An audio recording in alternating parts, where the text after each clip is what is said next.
Hello అక్కాయిలు అందరూ ఎలా ఉన్నారు? బాగున్నారా? ఇవాళ గోంగూర పచ్చి రొయ్యల కూర అనమాట. గోంగూర పచ్చి రొయ్యల కూర ఎలాగ వండాలో చెప్తానమాట. గోంగూర పచ్చి రొయ్యల కూర నాకు చేత కాదండి. మా అమ్మ ఏం చేస్తుందంటే, నాకు తెలిసినప్పటి నుంచి ఎండు రొయ్యలు, గోంగూర, టమోటాలు, పచ్చిమిర్చి అన్నీ కలిపి ఉడకబెట్టి మెదిపేదనమాట. నాకు అలానే తెలుసు. ఒక రోజు అయితే మా ఆయన గోంగూర తీసుకొచ్చి పచ్చి రొయ్యలు గోంగూర వండమన్నాడు. ఎండు రొయ్యలు గోంగూరలో వేసి ఉడకబెడతాం కదా, అదే విధంగా పచ్చి రొయ్యలను కూడా గోంగూరలో వేసి ఉడకబెట్టి పప్పుతో మెదిపి తాలింపేసాను. అయితే ఇక మా ఆయన చూసుకోండి, ఒక్క రేంజ్లో కొట్టలేదనమాట నన్ను. ఆ రకంగా రొయ్యలు దొరకవైతే, పల్లెటూరు అనమాట మాది, అక్కడ దొరకవు రొయ్యలు. దొరకవైతే వేరే ఊరు వెళ్ళి తీసుకొస్తే పప్పు చేసి పారేసావేంది, ఇదే గోంగూర పచ్చి రొయ్యలు, గోంగూర పచ్చి రొయ్యలనని మామూలుగా కొట్టలేదు. ఇంకా ఆ తర్వాత గోంగూర పచ్చి రొయ్యలు తీసుకొచ్చిన తర్వాత మా ఆయన నాకు నేర్పించాడు అనమాట ఎట్లా చేయాలి ఏంటనని. ఇదిగోండి గోంగూర, టమోటాలు, ఆనియన్స్, పచ్చిమిర్చి అనమాట. గోంగూరను శుభ్రంగా కడిగి టమోటాలు, పచ్చిమిర్చి అవన్నీ పెట్టి దాంట్లో వాటర్ పోయాలన్నమాట. వాటర్ పోసి ఉడకనివ్వాలి కొంచెం సేపు. కానీ అండి, నేను మెదిపి తాలింపేసాను అన్నా కదా, ఆ గోంగూర అయితే రొయ్యలు లేవు కానీ చాలా టేస్ట్గా వచ్చిందండి. కానీ రొయ్యగా తింటేనే టేస్ట్గా ఉంటుంది కదండి.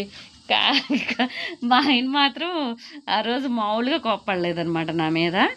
ఇంకా తర్వాత ఇంకా నేర్పించాడు అనమాట ఇట్లా చెయ్యాలనని.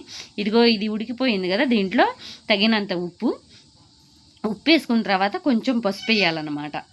పసుపు, రొయ్యలు చూపించలేదు ఏంది, గోంగూర ఉడకబెట్టడమే చూపిస్తుందని అంటారా? ఆగండి చూపిస్తాను. ఇది అయిపోతే ఇది పక్కన పొయ్యి మీద చూపిస్తాను అనమాట. ఇది ఉడుకుతుంది కదా, ఇప్పుడు పక్క పొయ్యి మీద బాండీ పెట్టుకున్నాను. దాంట్లో తగినంత నూనె పోసాను. మనం ముందుగా రొయ్యలు కడిగిన తర్వాత కొద్దిగా ఉప్పు, పసుపు కలిపి పక్కన పెట్టుకోవాలన్నమాట. ఎందుకంటే నీసు వాసన పోవటం కోసం ఒక పావు గంట పక్కన పెట్టుకున్నాను, ఉప్పు పసుపు వేసి లైట్గా. అవి ఇప్పుడు కొంచెం నూనె వేసి వాటర్ మొత్తం ఇంకిపోయేదాకా ఉడకనివ్వాలన్నమాట. అవి ఉడికిపోయినాయి చూడండి, ఇదిగో వాటర్. ఇంకొద్దిగా మగ్గనిద్దాము. కొంచెం మగ్గనిచ్చిన తర్వాత చూపిస్తాను అనమాట. కానీ అండి, ఈ గోంగూర పచ్చి రొయ్యలు ఎంత టేస్ట్గా ఉంటుందంటే అసలు ముద్ద నోట్లో పెడుతుంటే ఇంకా తినాలి అని అనిపిస్తుంది అనమాట. అంత బాగా ఉంటుంది అనమాట. అయితే ఇప్పుడు ఇది ఉడికిపోయింది కదా, ఇప్పుడు గోంగూరలో కొద్దిగా కారం వేద్దాము. కారం వేసేసి అలాగ పచ్చి రొయ్యలు కూడా వాటర్ ఇంకిపోతాయి అనమాట. కారం వేసేసి మూత పెట్టుకుందాం. చూసారా, వాటర్ మొత్తం ఇనిగిపోయింది. మొత్తం చక్కగా ఇనిగిపోవాలన్నమాట. గోంగూర, టమోటాలు అట్లా వాటర్ లేకుండా అట్లా వస్తాయి అనమాట. మెదుపుకొని పక్కన పెట్టుకోవాలి.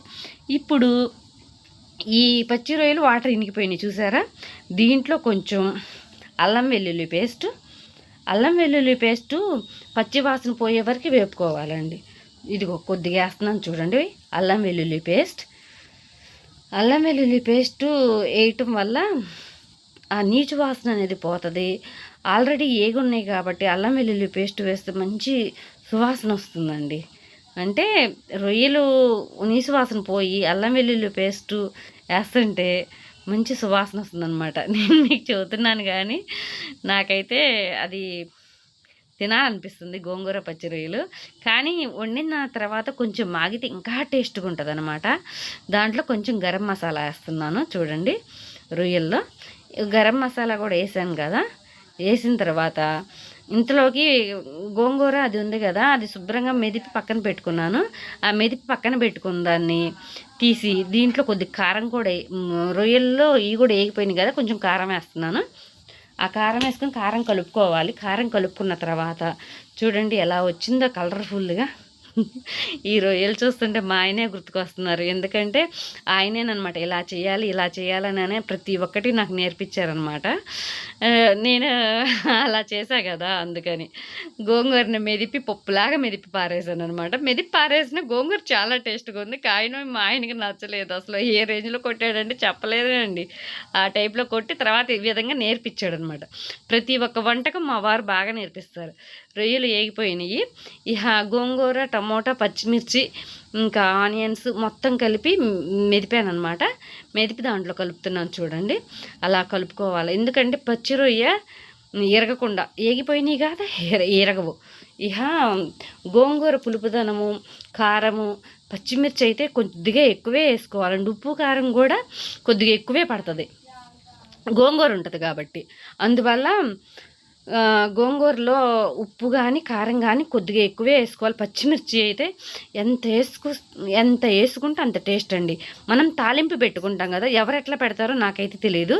మేమైతే తాలింపు పెట్టుకుంటాము. తాలింపులో ఎండుమిర్చి అన్నీ వేస్తామన్నమాట.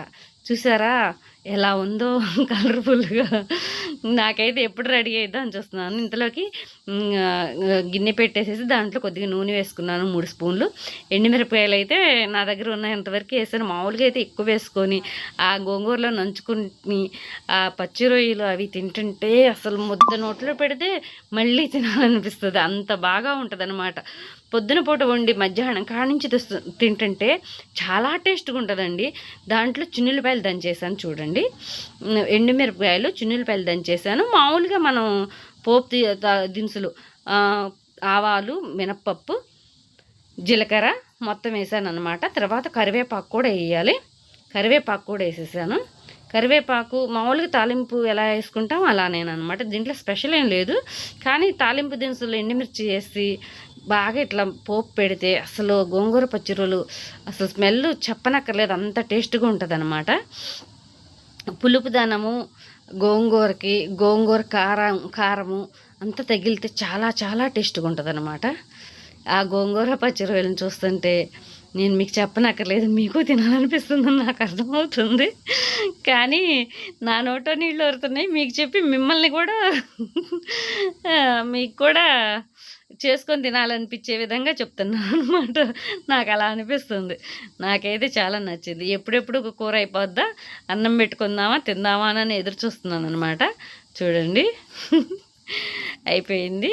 ఇంక తాలింపు వేసేసుకుందాం. ఎప్పుడెప్పుడు అన్నం పెట్టుకుందామా రెడీగా ఉన్నాను అనమాట. తాలింపు అవ్వంగానే అన్నం పెట్టుకుంటాం. వేడి వేడి అన్నం, గోంగూర పచ్చిరొయ్యలు చాలా ఎమ్మీగా ఉంటుంది. చూడండి ఎంత కలర్ఫుల్గా ఎలా వచ్చిందో గోంగూర పచ్చిరొయ్యలు. మీరు కూడా మీ ఇంట్లో ట్రై చేయండి. మీకు తెలిసిందే నేను చెప్పనక్కర్లేదు. తెలియకపోతే ఈ విధంగా చేసుకున్నాను.